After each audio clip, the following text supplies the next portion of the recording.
আসসালামু আলাইকুম। আশা করি সবাই ভালো আছেন। কাশিমপুর নওবাজার জায়গাটায় ঘুরলাম, খুব ভালো লাগলো। আপনারাও আসেন। এটা হচ্ছে গাজীপুর জেলার কোনাবাড়ি কাশিমপুর থানার অন্তর্গত। আসেন, জায়গাটা অনেক ভালো, আপনারা দেখে অনেক মজা পাবেন।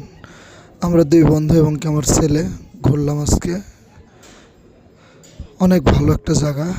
এটা হচ্ছে আপনার আমার বন্ধু, এই যে উঠলো মোতালেব ভাই, তার সাথে আছে আমার ছেলে। এই যে আমার ছেলে উঠলো। অল্প একটু জায়গা, তবে জায়গাটা অনেক ভালো লাগলো। আশা করি সবাই আসবেন, এসে জানাবেন। ওকে, ধন্যবাদ সবাইকে। দেখেন আপনারা সবাই।